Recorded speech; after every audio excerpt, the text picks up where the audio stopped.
Um cara desapareceu por minha causa. O que vou fazer agora? Oi, meu nome é Phoebe. Ao contrário dos meus colegas de classe que dormiam, comiam e até tomavam banho com seus celulares, nos últimos 3 anos eu não postei uma única foto.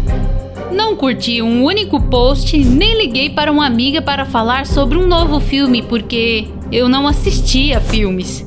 Eu vivia em um mundo completamente diferente do que você está acostumado.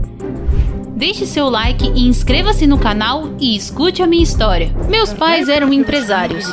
Bem, eles costumavam ser. Quando eu era pequena, eu dirigia meu próprio carrinho até nosso cinema particular para assistir meus desenhos favoritos. Por que éramos tão ricos? Bem, eu descobri muito mais tarde que meus pais ganhavam uma tonelada de dinheiro cortando florestas e construindo alguns imóveis não muito legais. Nada legal, certo? Os ativistas também pensavam assim e processaram meus pais, que não os levaram a sério. Foi assim que tudo começou. O tribunal impôs uma multa tão alta aos meus pais que eles não tinham nem condições de pagar. Consegue imaginar? Perdemos tudo.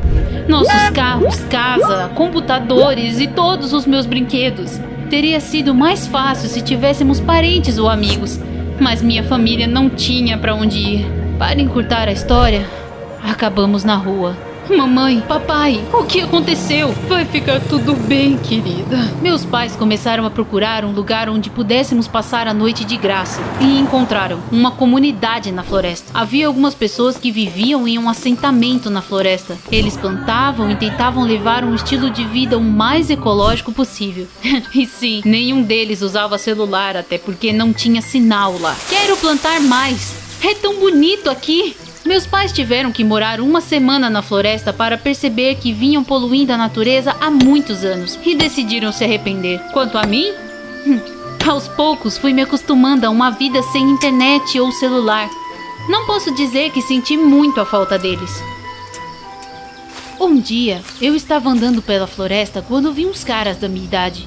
Eles estavam tentando destruir um formigueiro, então eu decidi espantá-los. Ei, vocês! O que vocês estão fazendo aqui? Eu sou um espírito da floresta e vocês não são bem-vindos aqui! Saiam!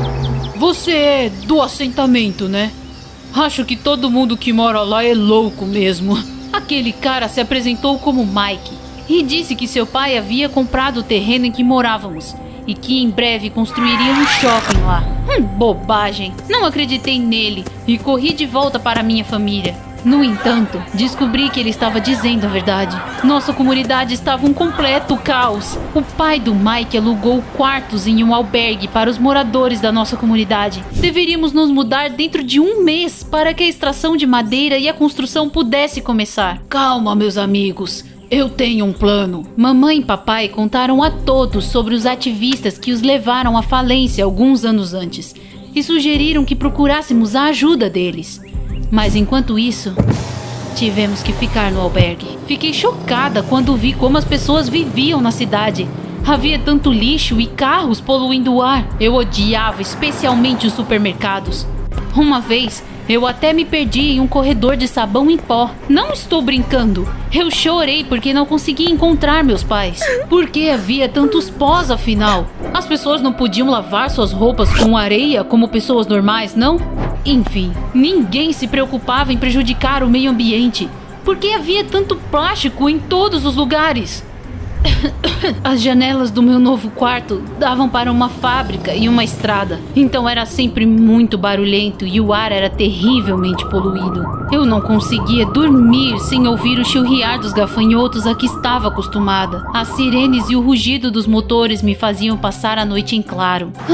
E as coisas na escola também eram terríveis. Como eu podia saber que todo mundo passou a usar livros didáticos eletrônicos? Haviam muitas perguntas e atividades durante as aulas e deveríamos usar nossos smartphones para respondê-las, mas eu continuava levantando a mão como uma idiota. Eu também não sabia absolutamente nada de programação. Era como se estivessem falando grego comigo. Não, essa é uma comparação ruim. Eu tinha mais chances de entender grego do que códigos. Como eu ligo essa coisa? Meu Deus, como ela é burra! A tecnologia avançou tanto em 3 anos que eu mal conseguia reconhecê-la. Desbloquear o celular com impressão digital? Face ID? Alguns anos atrás eu nem sequer tinha ouvido essas palavras. Para encurtar a história, meus colegas continuavam rindo e me evitando. Como se isso não bastasse, Mike, o filho do empresário que decidiu destruir nossa comunidade, era meu colega de classe. Para minha surpresa, ele imediatamente veio até mim e se desculpou. Ele disse que isso era coisa do seu pai, então não podia fazer nada. Se eu pudesse salvar a floresta. Mas falar com meu pai é inútil. Ele simplesmente joga dinheiro em todos os seus problemas. Ele acabou se tornando meu único amigo. Incrível, né? Mike e eu fomos passear depois da escola. E ele me mostrou um jogo de realidade aumentada que todo mundo estava jogando. O jogador devia procurar personagens diferentes, capturá-los e depois cuidar deles. Fiquei encantada. Tudo estava indo muito bem, mas então o Mike começou a me fazer perguntas estranhas do nada. Phoebe, me conte, quem eram os ativistas que levaram a sua família à falência? Eu era criança, então não lembro de muita coisa. Um dia, apresentei o Mike aos meus pais. Tomamos um chá que nós mesmos havíamos plantado e conversamos sobre tudo. Uau! Eu nunca tomei um chá tão bom! Obrigada. É melhor do que aquele refrigerante que você bebe. Estávamos nos divertindo até que o Mike trouxe o julgamento e os ativistas à tona de novo. Meus pais se entreolharam com tristeza, mas contaram tudo o que nossa família tinha passado. Foi só no dia seguinte que percebi o erro que cometi ao convidar o Mike para conhecer meus pais. Nossa comunidade teve uma reunião e eu descobri que o pai do Mike deu um jeito nos ativistas.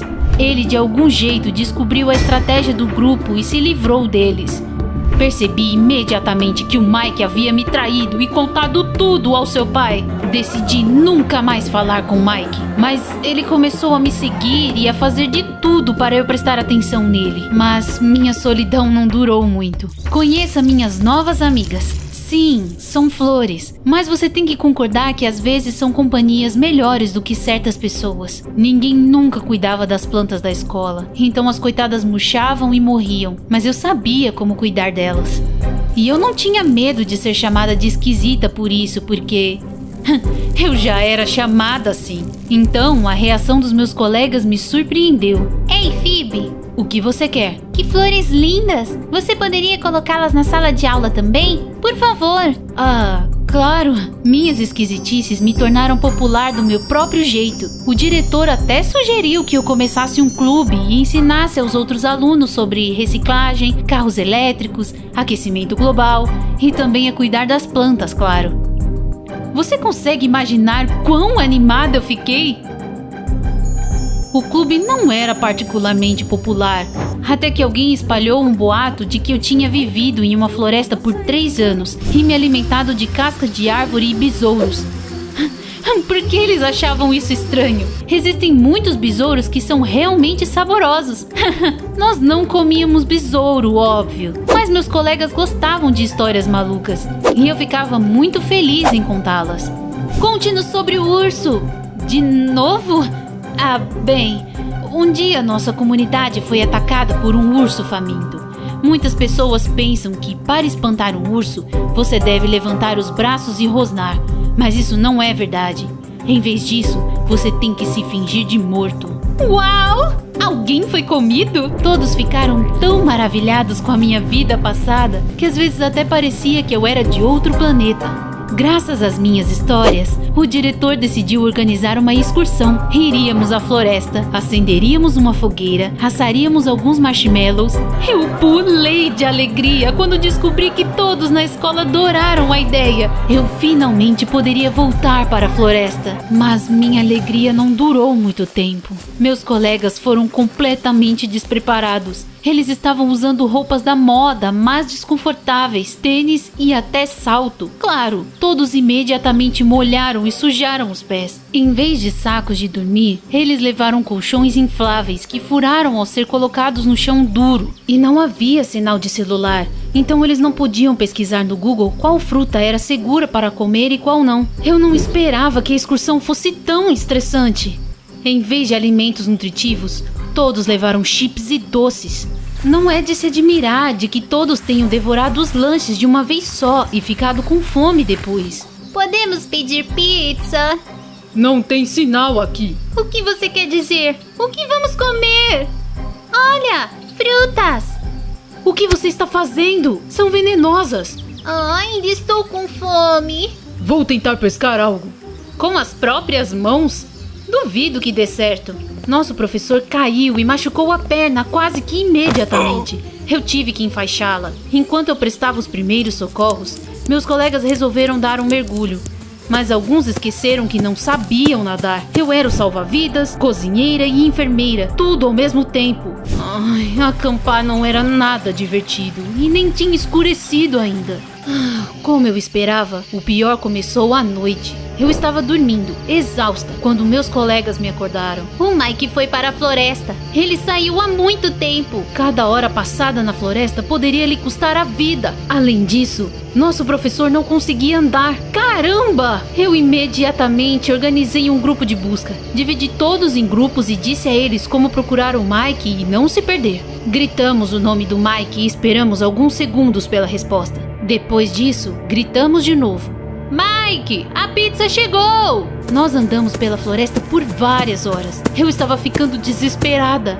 Havia um cara sumido por minha causa. Agora, o pai do Mike cortaria a floresta toda só para encontrá-lo. Mas isso não importava naquele momento. Eu rezei para que o Mike fosse encontrado são e salvo.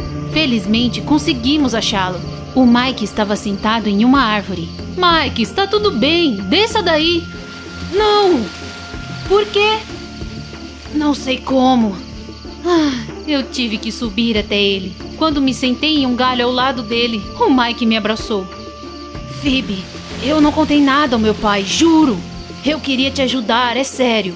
Eu até disse a todos para se juntarem ao seu clube. Ok, Mike, eu acredito em você. Mas como você veio parar aqui? Eu queria jogar aquele jogo que te mostrei e estava tentando achar sinal. Vou excluí-lo. Eu podia ter ficado aqui pra sempre por causa disso. Vamos descer, eu te ajudo. Não foi fácil, mas o Mike conseguiu descer. Estava escuro demais para voltar para o acampamento. A última coisa que precisávamos era que alguém se perdesse novamente. Além disso, meus colegas de classe estavam tão cansados que alguns deles dormiram bem embaixo da árvore enquanto esperavam por mim e pelo Mike. Resolvi fazer algumas tendas para passarmos a noite lá. 3 anos morando na floresta me prepararam para tudo que a vida pudesse jogar em mim. Menos aulas de programação, é claro. De manhã, voltamos para o nosso acampamento e depois para a cidade. Eu estava contando aos meus pais tudo o que havia acontecido na excursão, quando o pai do Mike bateu na nossa porta. Eu fiquei apavorada. Afinal, foi minha culpa termos ido acampar e o Mike passou a noite em uma árvore. Phoebe, vim agradecer por tudo que você fez. O quê? O Mike me disse que você organizou um grupo de buscas para encontrá-lo. Graças a você e seu conhecimento, meu filho está vivo e bem. Pode parecer que nada é mais importante para mim do que meu dinheiro e meus negócios, mas na verdade eu vivo pelo meu filho. Descobri que o Mike realmente não havia me traído e seu pai sabia sobre os ativistas porque ele costumava ser um deles. Ele era uma das pessoas que levaram minha família à falência alguns anos atrás. Mas então ele decidiu trair suas convicções por causa do dinheiro, já que o ativismo não dava nenhum lucro. O pai do Mike queria que seu filho tivesse os melhores smartphones e computadores, bem como a oportunidade de ir para uma faculdade decente. Mas agora não ouso mais destruir sua comunidade. Isso fez você, Phoebe, do jeito que você é. Eu parei a construção do shopping. Uau! Eu não podia acreditar no que estava ouvindo. Eu tinha acabado de fazer o que eu mais amava, e isso me ajudou a voltar para casa. Alguns dias depois, os moradores da nossa comunidade voltaram para a floresta. Mas eu decidi continuar estudando na cidade, porque só assim eu poderia ir para a universidade e me tornar uma ecologista. Todas aquelas aventuras aconteceram comigo por um motivo. Agora, eu sabia o que eu queria fazer para o resto da minha vida. Além disso, A excursão me aproximou dos meus colegas e agora eu tenho muitos amigos. Eu também contei ao pai do Mike sobre a minha ideia de criar um jogo de realidade aumentada que ensinasse as pessoas a sobreviver na natureza. E ele concordou alegremente em investir. Agora ele não precisa mais destruir a natureza para sustentar seu filho. O aplicativo se tornou um sucesso. Ah, a propósito, o Mike voltou a ser meu melhor amigo. Ou talvez mais do que isso. Essa é a minha história. Você conseguiria viver 3 anos sem internet? Me conte nos comentários abaixo.